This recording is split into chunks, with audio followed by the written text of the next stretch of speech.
निशाना जो थी वो मुस्लिम लीग नून थी, नाम ले लेके वो मुस्लिम लीग नून को करते थे, लेकिन पीटीआई के जो सपोर्टर्स थे उनसे वो सपोर्ट मांगते थे, यानी उनको तंग या परेशान नहीं करते थे। एक तरह उनकी स्ट्रेटजी कामयाब नहीं हुई है। उनकी स्ट्रेटजी यही थी कि टारगेट करो पीएमएलएन को और इस तरीके से जो पीटीआई के सपोर्टर हैं वो हमें वोट दे देंगे, क्योंकि वो भी खिलाफ हैं पीएमएलएन के। लिहाजा अगर उनका रोल वो कर रहे हैं और पीटीआई मौजूद नहीं है तो उनके सपोर्टर हमें आके वोट दे देंगे और हमारी परफॉर्मेंस जो है पंजाब में बेहतर हो जाएगी। लेकिन ये है कि पीटीआई वालों ने अपना वोट अपने ही बंदे को दिया है। तो इस सूरत में देखिए, सूरत में कम्बिनेशंस बनते हैं। पहली तो प्रेफरेंस जो जाहिर है कि पीएमएलएन की यही होगी कि किसी तरह पीपीपी से कोई कोलेशन जो है वो बिल्ड हो जाए, फिर इशारा दे दिया उन्होंने। एमक्यूएम को साथ लेने की कोशिश कर लेंगे, कुछ और 2-4 बंदे इकट्ठे हो जाएंगे, एक वो गवर्नमेंट को बनाएंगे। ये ख्याल के पीएमएलएन शायद फेडरल लेवल पे लेदर होने का फैसला कर ले, ये मुमकिन नहीं है। हमारी पॉलिटिक्स में पावर की एम्बिशन इतनी ज़्यादा है कि आप उसके लिए कोई भी कम्बिनेशन क्रिएट कर सकते हैं। और दूसरा ये है कि पाकिस्तान में कोई नज़रियाती पार्टियाँ नहीं हैं। जो नज़रियाती पार्टियां होती हैं उनका मसला होता है कि इससे दोस्ती करनी है कि उससे नहीं करनी। तो इसलिए पहली एफर्ट तो इनकी ये होगी, क्योंकि पीपीपी की स्ट्रेंथ है सिंध, उनके पास सिंध की गवर्नमेंट होगी। यहाँ पंजाब में मुमकिन है कि पीएमएलएन की हुकूमत यहाँ पंजाब में बन जाए, तो उसकी बेसिस पे पहले तो वो ही कोशिश करेंगे पीपीपी को लेने की। उसके बाद फिर कोशिश की जाएगी कि और पार्टियों को किसी तरह मिलाया जा सके। जहाँ तक पीपीपी और पीटीआई का ताल्लुक है, ये अगर बात अराइज होगी ये तो बाद में अराइज होगी। पहली प्रेफरेंस जो है वो पीटीआई नहीं होगी, ना ही पीटीआई की पहली प्रेफरेंस होगी, क्योंकि पीटीआई को जो चैलेंज है इस वक्त, वो जो आप सीटों की बातें कर रहे हैं ना, अगर ये किसी पार्टी में चले भी जाएँ तब भी इनको सीटें नहीं मिलेंगी। उसकी वजह यह है कि उसके लिए आपको पहले लिस्ट देनी होती है, और वो इलेक्शन से पहले लिस्टें सबमिट हो चुकी हैं। और पीटीआई की तरफ से वो लिस्ट सबमिट नहीं हुई है। ये एक टेक्निकल पॉइंट, इसको कोई नहीं बोल रहा। जैसे ही ये किसी पार्टी में जाके लिस्ट देने की कोशिश करेंगे, इलेक्शन कमीशन का जो रवैया है वो कहेगा अब तो डेट निकल गई, अब आप कहाँ से लिस्टें जमा करा रहे हैं। उसको अदालत में भी चैलेंज नहीं किया जा सकता? नहीं, अदालत में तो हो सकता है चैलेंज, अदालत में हो सकता है, वो किस्सा चलता रहेगा। तो ये झगड़े चलेंगे पीटीआई के और ये जो है पीएमएलएन के झगड़े चलेंगे। सिर्फ हमें देखना यह है कि इस्टेब्लिशमेंट का रवैया अब क्या होगा। जो रिजल्ट आया है, जिसमें पब्लिक का एक रिएक्शन आया है पीटीआई के हक में, तो हमें देखना यह है कि जब इनमें आपस में मैच पड़ेगा पीएमएलएन और पीटीआई में, तो इस्टेब्लिशमेंट का क्या रवैया होगा, नेचुरल अलायंस किस तरफ जाएंगे। क्या लग रहा है सर? आप जब एक बात कहते हैं ना, गुड कॉप बैड कॉप, तो जिस बिलावल भुट्टो जरदारी के बयानात हम डिस्कस कर रहे हैं नून लीग के खिलाफ, तो मैं कोई सालों की बात नहीं कर रहा, मैं महीनों की बात कर रहा हूँ कि वो कहा करते थे कि हमें सिंध के लिए भी शहबाज स्पीड चाहिए। ये वक्त के साथ साथ बयानात और ख्यालात बदल जाते हैं। इंतखाबी मुहिम में बदले ना। इसमें जो असल बात है, बड़ी क्लियर कट चीज़ नज़र आ रही है कि वही अलायंस बनता नज़र आ रहा है जो पहले जो गवर्नमेंट ख़त्म हुई है। असल बात यह है कि पीटीआई ने क्या करना है। पख्तूनख्वा के अंदर तो उनकी गवर्नमेंट कोई, उसमें तो कोई दो राह नहीं है। अगर वो मरकज़ में बैठते हैं और मरकज़ में भी एक तगड़ी अपोजिशन होगी, लेकिन सिस्टम को चलाने की बात है।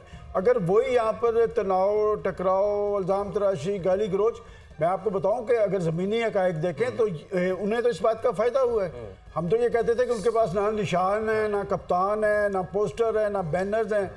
उनकी में जो सियासत है वो तो जिस तरह उन्होंने चलाई है उसका तो उन्हें फ़ायदा हुआ है। और पाकिस्तान का सियासी अलमिया यह है कि यहाँ पर जो मैच्योर पॉलिटिक्स है, या जो लोग मंशूर की बात करते हैं या संजीदा बात करते हैं, उनकी बात सुनता कोई नहीं है। एक और इशू आएगा ना जी, दो तीन छोटे पॉइंट। पहली बात तो यह है कि मेरे उस्ताद भी हैं और मेरी बहुत बड़ी शख्सियत है अस्करी साहब। यहाँ पे ठीक है ये पार्टी नजरियाती नहीं है, लेकिन अल्लाह के फजल करम से नजरियाती पार्टियाँ भी इत्तेहाद कर चुकी हैं। फातिमा जना के पीछे कम्युनिस्ट पार्टी और जमात इस्लामी इकट्ठी थी। इवन आखिरी दिनों में पीएनए की मूवमेंट, जो निज़ाम में मुस्तफ़ा की मूवमेंट थी, उसमें भी कम्युनिस्ट पार्टीज आ गई थी। सोशलिस्ट मेरा मतलब है कि वो सोशलिस्ट पार्टी जो नजरियाती पार्टी है वो आ चुकी है। मैं समझे आप। जी। नहीं नैब नहीं, वो इतनी नहीं है जितने जो मैं बात कर रहा हूँ, ये समझ रहे। दूसरी बात ये है जी कि देखें इमरान खान साहब के ऊपर सजाएं जो हैं उनका बहुत बड़ा इशू है। हम रियलाइज नहीं करते कि उन पर जो बीत रही है इमरान खान साहब भी बीत रही है। इमरान खान साहब अपनी सजाओं के ऊपर जो है कोई स्ट्रेटेजी बनाएंगे कि उनको पता है कि मेरी सजाओं की वजह से ऐसा ऐसा मेरी पार्टी खत्म की है, डाइल्यूट ना लचक का मुजाहरा करेंगे, डाइल्यूट ना हो जाए। करेंगे नंबर 3 बात जो है हमने कल भी बात की थी, हम ये बात पता नहीं क्यों डिस्काउंट कर देते हैं, सारे इतने बड़े बड़े माशाल्लाह सियासी चौगादी होते हैं कि इमरान खान वाहिद आदमी है जिससे ये इलेक्शन कैंपेन चलाई है। बाकी मुझे बता दें कि किसने इलेक्शन कैंपेन चलाई है। उसने ये इलेक्शन कैंपेन मार्च अप्रैल 2022 से शुरू की और आज भी है। इमरान खान वाहिद आदमी है जिसने मीडिया को, सोशल हो, टीवी हो, प्रिंट हो, उसको ऑक्यूपाई रखा फॉर द राइट रीजन और द रॉन्ग रीजन। अंदर बैठ 90% अंदर तो अब ये है ना, नहीं था तो भी सारा दिन जब प्राइम मिनिस्टर था तो भी ऑपोजिशन भी खुद संभाली हुई थी, क्योंकि इन सारों ने चुप का रोजा रखा हुआ था। मियां नवाज शरीफ साहब चले गए थे, इसलिए उनकी कैंपेन बहुत ज़्यादा थी। और आखिरी बात प्लीज़ मैं जरूर ऐड करूँगा, कल हम 4 बजे बैठे थे, 4:30 बजे, अभी रिजल्ट नहीं आए थे, शामी साहब वहाँ मौजूद थे, तो मैंने कहा था जी कि आपको अंदाज़ा नहीं है ये बात, मैंने ये जो वो मुख्तलिफ लोग जो ज़िम्मेदारों को लिखा है कि आप ये ज़हन में रखें कि इमरान खान का वोटर जो है टूट के पड़ेगा। पहली दफा निशान तलाश किया जाएगा, निशान इंट्रोड्यूस नहीं कराया जाएगा। किसी कई बंदों पे आज सर्वे करा ले, उनको उनके उम्मीदवार का नाम आज भी नहीं मालूम होगा। उनको ये पता होगा कद्दू को मैंने देना है या बैंगन को देना है। सर मैं अमेरिका आपको से आया, ट्रैवल करके मैं आया। इसकी एग्जांपल दे देता हूं। और मैंने कहा जो है वो हार गई है, ठीक है, और अनीका मेहदी हसन जो है वो वहां से जीती हैं। उसी हल्के में अनीका उरूज जो है वो भी थी। अब ये 2 आज़ाद उम्मीदवार, लेकिन जो हिमायत याफ्ता थी वो अनीका मेहदी हसन थी। उनका इंतखाबी निशान रेडियो और अनीका उरूज का हारमोनियम मिलता जुलता, वही जो बात करें नियाजी साहब के, उसके बावजूद मुश्किल थी, लेकिन इसके बावजूद लोगों ने ढूंढा, तलाश किया कि भाई हमने तो रेडियो पे मोहर लगाई। शऊर के आगे बंद नहीं बांधा जा सकता। इस इंतखाब का ये नतीजा तो एक सवाल मेरे जहन में पैदा होता है, वो मैं आपसे उसका जवाब लेना चाहती हूँ कि यहाँ पे मसला क्या है। हमारी जो आवाम है वो परफॉर्मेंस को वोट देती है, नैरेटिव को वोट देती है, या जो हक के हुक्मरानी का मसला है कि जब उनको मैंडेट जिनको वो देती हैं वो नहीं पूरा होने दिया जाता तो उनको ये रिएक्शन जो उन्होंने दिया है वो देती हैं। इसकी क्या, और इससे क्या हमें ये लेसन मिलता है कि जिसको भी मैंडेट मिले उसका एहतराम बहरहाल करना चाहिए? देखिए, मेरा ख्याल हम कतई तौर पर नहीं कह सकते, यानी ये कोई मुस्तकिल चीज़ नहीं है। यानी हक के हुक्मरानी जो है बाज़ औक़ात ये फ़ौक़ियत इख्तियार कर जाता है, बाज़ औक़ात डेवलपमेंट जो है उसको उसकी अहमियत होती है। जब शहबाज शरीफ साहब का जो पहला दौर हुकूमत था तो कहा जाता था कि 2000 यानी 13 में जी 2013 में 14 में जो वोट मिला है मुस्लिम लीग नून को, वो शहबाज शरीफ साहब की परफॉर्मेंस पर मिला है। तो ये एक, और इसी तरह से अब इमरान खान साहब को जो वोट मिला है, पीटीआई को वोट मिला है, तो वो उनकी यानी उनकी परफॉर्मेंस पे नहीं मिला, उनकी जो सलाहियत है लोगों को मोटिवेट करने की और उनको जो उनकी जो इंगेज रखने की, इंगेज करने रखने की, कह ले हम, और अब वो एक उन्होंने फिर जिस तरीके से एक रेजिस्ट किया है तो उसने उनको एक सपोर्ट उनकी जो है उसमें इजाफा किया। तो ये कई फैक्टर होते हैं, लेकिन मैं आपसे ये गर्ज करूं कि ये जो पीटीआई है ना इस वक्त, मतलब इन पार्टियों के पास पीटीआई को देने के लिए क्या है, क्या इंडिपेंडेंट, यानी ये बात भी देखनी होगी ना, क्यों आए वो इमरान खान साहब को क्या मिलेगा इनके एग्जैक्टली ये भी एक उनको देखना होगा, बार्गेन करना होगा। एग्जैक्टली। लेकिन मुझे ऐसा लग रहा है कि अगर ये डील ना हुई तो फिर उनमें नकब लगाई जाएगी।